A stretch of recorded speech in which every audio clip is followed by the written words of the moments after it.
Good morning बच्चों। हमारा महत्वपूर्ण जो टॉपिक है समास, उसके बारे में अध्ययन करेंगे। अब देखिए, समास परीक्षा की दृष्टि से ये बिंदु महत्वपूर्ण है। ठीक है, देखिए इसमें कैसे प्रश्न बनते हैं। सबसे पहले देखिए, समास जो शब्द है ये सम प्लस में आस के योग से मिलकर बना है। एक प्रश्न तो ये बनता है यहाँ से। इसमें कौन सी है, इसके अंदर प्रश्न पूछे तो व्यंजन संधि है। कौन सी संधि हुई? व्यंजन संधि। अब दूसरी बात आती है इसी में कि समास शब्द का अर्थ क्या है, परीक्षा में पूछा जाता है। तो समास शब्द का अर्थ होता है संक्षिप्त करना। समास शब्द का अर्थ क्या होता है? संक्षिप्त करना। चलिए अब इसी में दूसरी बात देखें, अपने एक प्रश्न और देखें। जैसे प्रश्न आ रहे हैं तो समास शब्द किस भाषा का है? समास जो शब्द है वो संस्कृत भाषा का है। समास शब्द किस भाषा का है? संस्कृत भाषा का है। और जो समास शब्द है वो एक पुल्लिंग शब्द है। समास शब्द क्या है? एक पुल्लिंग शब्द है। एक प्रश्न बनता है ये। अब आती है दूसरे प्रश्न की, तो समास का विलोम क्या होता है? समास का जो विलोम है वो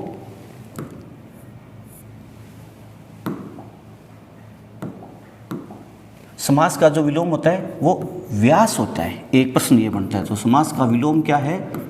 व्यास होता है। देखिए, समास जो शब्द है संस्कृत का है, पुल्लिंग का है। एक यहाँ से प्रश्न बनता है, एक ये बनता है कि समास का विलोम क्या है। अब दूसरा देखिए, समास में यदि दूसरे और प्रश्न पूछे जाएं, समास के अंदर यदि अन्य और प्रश्न पूछे तो इसी से रिलेटेड जो प्रश्न है वो कौन सा है? एक शब्द है संधि। संधि, संधि का विलोम क्या होता है? देखिए, समास का क्या है? समास का क्या होता है? व्यास। और संधि का क्या होता है? विग्रह होता है। संधि का विलोम क्या होता है? विग्रह होता है। यहीं से हमारा दूसरा प्रश्न जो है, तो समास का जब हम संक्षिप्त शब्दों से जब उसमें कारक की व्यक्ति लगाते हैं तो क्या करते हैं? विग्रह करते हैं। तो समास के अंदर दो ये शब्द होते हैं। एक जो शब्द होता है वो क्या है? विग्रह है। ठीक है, अब एक विग्रह होता है और दूसरा क्या होता है? समासिक शब्द होता है। समासिक शब्द का ये क्या होता है? विग्रह होता है। समासिक शब्द का ये क्या होता है? विग्रह होता है। चलिए, ये था हमारे समास में आरंभिक में जहाँ से प्रश्न पूछा जा सकता है। समास शब्द में संधि कौन सी है? समास शब्द का अर्थ क्या है? समास से ही जो शब्द होते हैं उसे क्या कहा जाता है? समासिक शब्द कहा जाता है। जैसे विद्यालय शब्द है, जैसे क्या है? विद्यालय शब्द है। तो विद्यालय शब्द क्या है? समासिक शब्द है। विद्यालय शब्द क्या है? समासिक शब्द है। और दूसरा जो है विद्या के लिए आल्य, विद्या के लिए आल्य, ये क्या हुआ? ये हो गया इसका विग्रह। दो प्रश्न है, समासिक शब्द और दूसरा क्या है? विग्रह। अब यहीं से इसका एक नाम और होता है, एक नाम और होता है जिसे क्या कहते हैं? समस्त पद भी कहा जाता है। इसे क्या कहा जाता है? समस्त पद कहा जाता है। ये होता है हमारे समास का आरंभिक जो समास में से प्रश्न बनते हैं। अब देखिए, अब हम हमारा समास में जो बिंदु है वो हमारा तत्पुरुष समास पढ़ रहे हैं। कौन सा? तत्पुरुष समास पढ़ रहे हैं। समास का जो सबसे महत्वपूर्ण जो टॉपिक है वो है तत्पुरुष समास। इसमें से सामान्यतः प्रश्न आता है। देखिए, सबसे पहले क्या है? ये शब्द कैसे है? तत् प्लस में पुरुष, इसका ये क्या है? विग्रह है। तत् का अर्थ होता है वह, और पुरुष का अर्थ क्या हो गया? पुरुष। तो क्या हुआ? वह पुरुष। देख लीजिए, क्या हुआ? वह पुरुष। इसका क्या है? अर्थ होगा। आपसे पूछे कि तत्पुरुष का अर्थ क्या है? वह पुरुष। और इसी में जैसे तत्पुरुष जो शब्द है इसके अंदर क्या है? व्यंजन संधि है। तत्पुरुष में क्या है? व्यंजन संधि है। ठीक है, अब देखिए, ये था इसका पहला प्रश्न। अब देखिए इसमें दूसरा प्रश्न क्या होता है। जितने ही समास होते हैं उसमें क्या होते हैं? दो पद होते हैं। एक होता है पूर्व पद, देखिए एक है पूर्व पद और दूसरा क्या है? दूसरा पद क्या होता है? दो पद है। पूर्व पद, इसे क्या कहते हैं? प्रथम पद कहा जाता है। इसे क्या कहते हैं? प्रथम पद। तो हम बात करें तत्पुरुष समास की तो इसका क्या होता है? प्रथम पद क्या होता है? गौण होता है। प्रथम पद क्या होता है? गौण होता है। ठीक है, और इसका जो दूसरा पद होता है, दूसरा पद या जिसको क्या कहते हैं पर पद, या तो पर पद कहें या दूसरा पद कहें, ये क्या होता है प्रधान होता है। ये क्या होता है प्रधान। तत्पुरुष समास में जितने प्रश्न पूछे गए उनमें से आधा प्रश्न इसी में से पूछा गया, आधी बार। क्या है, जिसका प्रथम पद गौण हो, कौन सा समास होता है तत्पुरुष समास। जिसका दूसरा पद या परपद क्या हो प्रधान हो, उसे हम क्या कहते हैं तत्पुरुष समास कहते हैं। ये है इसका तत्पुरुष समास का आरंभिक। ठीक है, अब देखिए तत्पुरुष समास में क्या होता है, कारकों का योगदान होता है। क्या होता है, कारकों का प्रयोग होता है। तत्पुरुष समास में क्या होता है, कारकों का प्रयोग होता है। तत्पुरुष समास में क्या होता है, कारकों का प्रयोग होता है। अब देखिए कुल कारक कितने होते हैं, 8 होते हैं, जिसमें से पहला कारक और जो 8वां कारक है इसका प्रयोग नहीं होता है। पहला और 8वें कारक का प्रयोग नहीं होता है।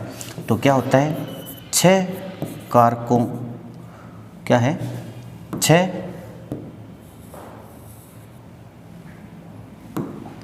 6 कारकों का प्रयोग होता है।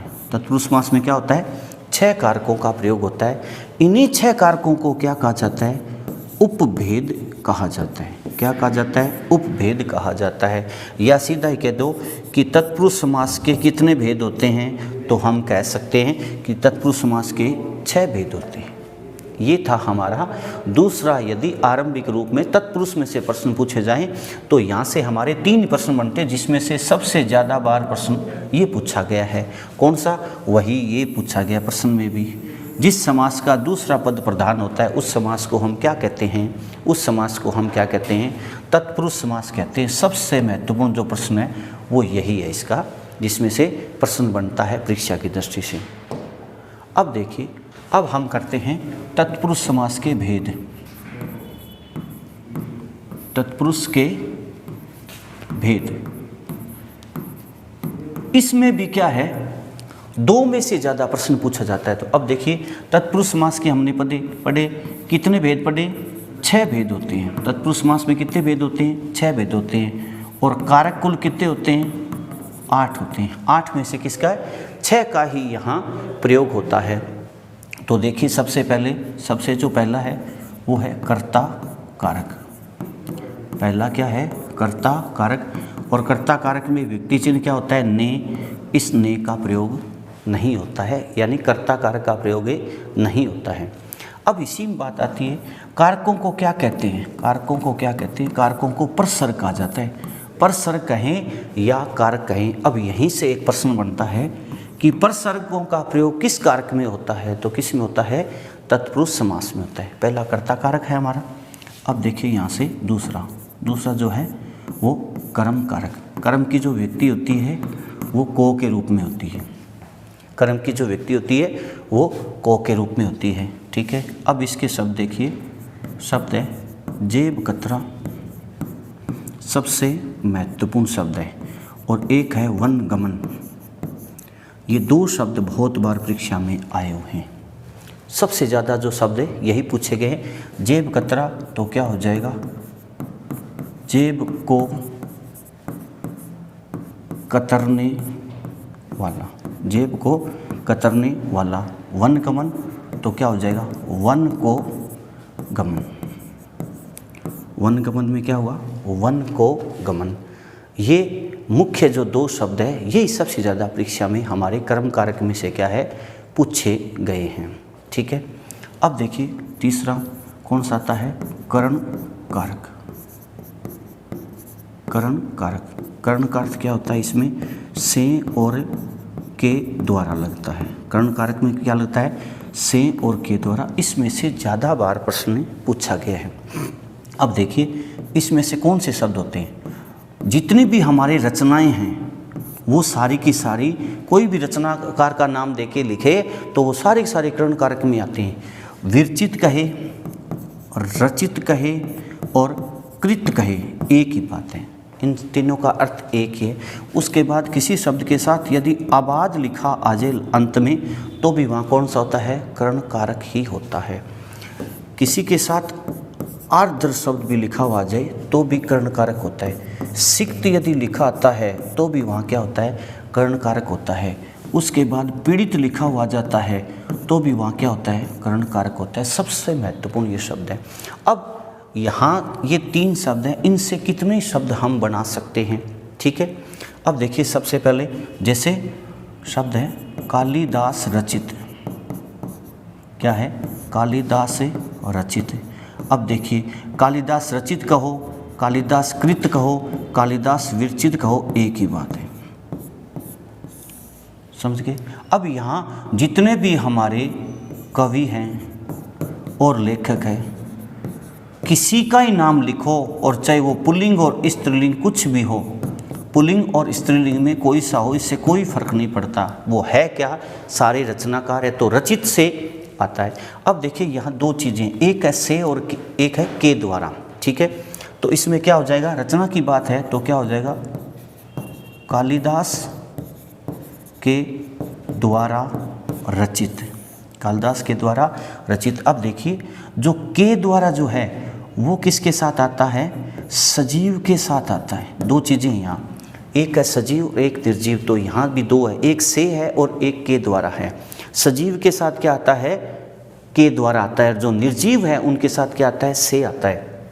जैसे आबाद है तो क्या हो गया, हैदराबाद, तो क्या हो जाएगा, हैदर के द्वारा, हैदराबाद में क्या होगा, हैदर के द्वारा आबाद, क्या हो गया, हैदर के द्वारा आबाद।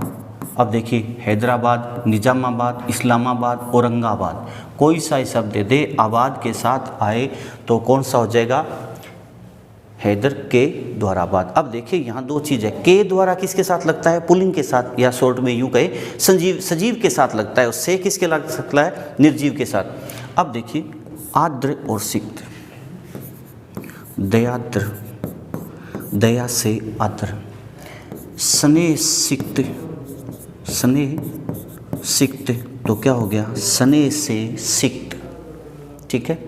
दयाद्र, स्नेहाद्र, और इसी के साथ क्या लगा दें, सिक्त लगा दें, ठीक है। ये सारे के सारे किस में आते हैं, कर्ण कारक में आते हैं। दूसरा जो महत्वपूर्ण जो है एक वो क्या हो गया, रोग पीड़ित, रोग पीड़ित, तो क्या हो जाएगा, रोग से पीड़ित। इसी में आ जाता है ग्रस्त और आता है, एक क्या आता है, ग्रस्त शब्द भी जिनके पीछे लिखा हो तो वो भी होता है, इसी के अंदर आता है, क्या है, रोग ग्रस्त,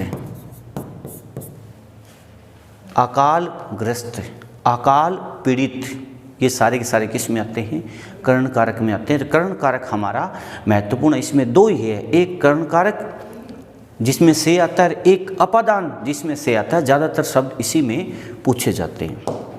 अब देखिए अब तक हमने कितने पढ़े हैं, एक पढ़ा हमने, कर्ता तो आता ही नहीं है, दूसरा क्या था, कर्म कारक, और तीसरा क्या है, करण, तीसरा क्या है, करण कारक तक हमने ये 3 देख लिया। अब देखिए चौथा जो कारक है वो है कर्ता ने, ये परिभाषा सीधा सिस्टम से, कर्ता ने कर्म को करण से द्वारा।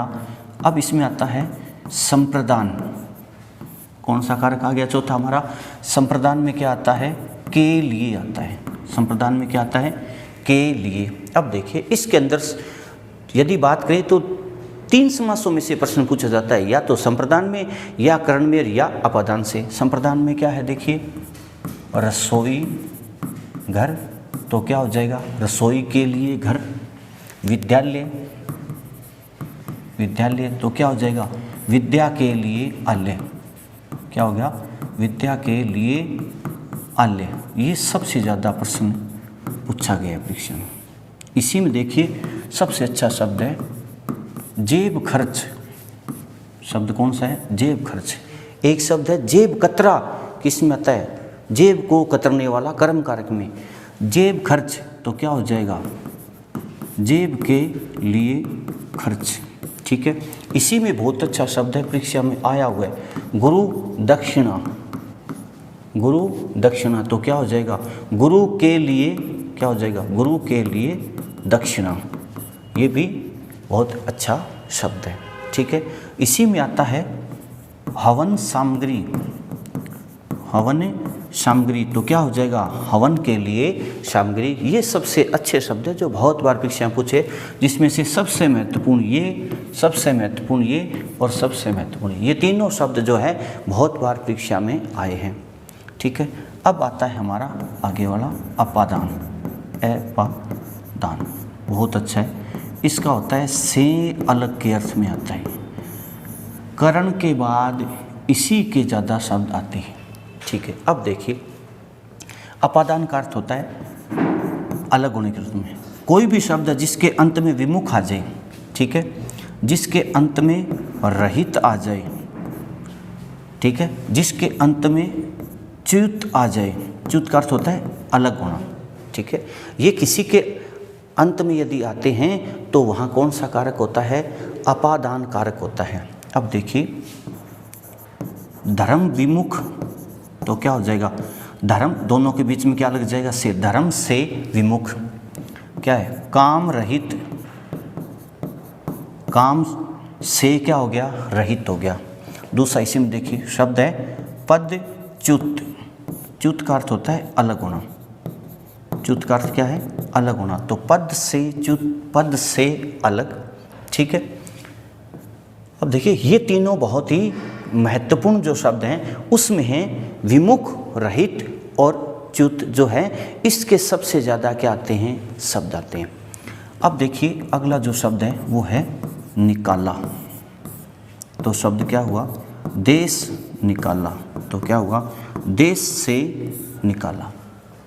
ये सबसे महत्वपूर्ण शब्दों के रूप में है, यानी ये शब्द किसी के अंत में आते हैं तो वहाँ कौन सा होता है, अपादान कारक ही होता है।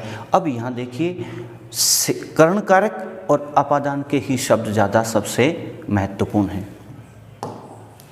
अब देखिए आगे वाला हमारा संबंध कारक। अब दो है हमारे, एक संबंध कारक, सातवां कौन सा है, अधिकरण कारक, दो है। और आठवां कौन सा है, संबोधन, जो हमारे आता नहीं है, संबोधन कारक हमारे नहीं आएगा। तो संबंध में क्या आता है, का, के और की। अच्छे शब्द है, देखिए राजमाता, राज धर्म, राजा का धर्म। ठीक है, राज कार्य तो क्या हो जाएगा, राजा का कार्य। बहुत ही अच्छे शब्दों के रूप में है, जिसमें से ये शब्द जो है सबसे महत्वपूर्ण है। ठीक है, इन शब्दों में से सामान्यतः शब्द क्या है पूछे जाते हैं। ठीक है, अब देखिए सोमवार तो क्या हो जाएगा, सोम का वार, क्या हो गया, सोम का वार। अब देखिए, अब सोमवार हो, मंगलवार हो, बुधवार हो, वो सारे के सारे किस में आते हैं, इसी में आते हैं। ठीक है, ये था हमारा संबंध कारक। ठीक है, अब इसका क्या है, राजमाता का मतलब क्या हो गया, समास विग्रह, और राजा की माता, राजा की माता। ठीक है, अब देखिए अधिकरण का, अधिकरण में पे और पर आता है। यदि अंत में कोई देखा जाए तो हमारे अधिकरण कारक के शब्द भी इसमें आते हैं। ठीक है, अब देखिए एक शब्द है इसमें जो हमारे दोनों समासों में ही आते हैं। ठीक है, वो कौन से हैं, कुछ शब्द ऐसे हैं जो अधिकरण कारक के हैं तो वो कहाँ आते हैं, हमारे कर्मधारय समास में आते हैं। तो देखिए एक ही शब्द के अंदर एक, दो, तीन समास तक हो सकते हैं। ठीक है, अब देखिए अधिकरण में क्या है, अच्छा शब्द है परीक्षा में आया, अज्ञातवास, अज्ञातवास, आप बीती, अज्ञातवास तो क्या हो जाएगा, अज्ञात में वास, अज्ञातवास का मतलब अज्ञात में वास। इसमें क्या होता, आप पर बीती, आप पर बीती। अब उसके बाद देखिए कवि पुंगव, पुंगव का अर्थ होता है श्रेष्ठ, पुंगव का अर्थ क्या होता है, श्रेष्ठ। तो क्या हो जाएगा, कवियों में श्रेष्ठ, क्या होगा, कवियों में श्रेष्ठ। ये सबसे महत्वपूर्ण या यूँ कह सकते हैं मुख्य शब्द है। ठीक है, अब इसी में देखिए वनवास, ठीक है, वनवास तो क्या हो जाएगा, वन में वास, ठीक है। अब इसी में शब्द है आया हुआ परीक्षा में वनगमन, क्या है, वनगमन, तो क्या होगा, इसका होगा वन को गमन, ध्यान दे, को आते यहाँ कौन सा है, कर्म कारक है, और यहाँ कौन सा है, अधिकरण कारक है, यहाँ कौन सा है, अधिकरण कारक है। अब इसी में आता है नरोत्तम, क्या है, नरोत्तम और पुरुषोत्तम, नरोत्तम तो क्या हो जाएगा, नरों में उत्तम, नरों में उत्तम, पुरुषोत्तम तो क्या हो जाएगा, पुरुषों में उत्तम। ये था हमारा अधिकरण कारक। तो इसमें जो सबसे ज़्यादा जो शब्द हैं वो ये और ये परीक्षा में आए हुए हैं, जो वही मुख्य शब्द हैं जो हमारे परीक्षा में आए। ध्यान रखें, वनवास और वनगमन दोनों में अंतर है। वनवास में तो कौन सा है, में होने से अधिकरण कारक है, और वन को गमन होने से कौन सा है, कर्म कारक है। ये था हमारा समास का, ठीक है। अब देखिए हमने जो पढ़ा,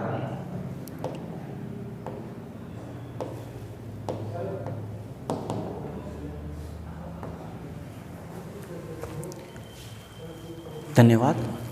अब जो आगे हमारा एक अंतिम बचा है बहुब्रीहि समास, उसको हम आगे देखेंगे।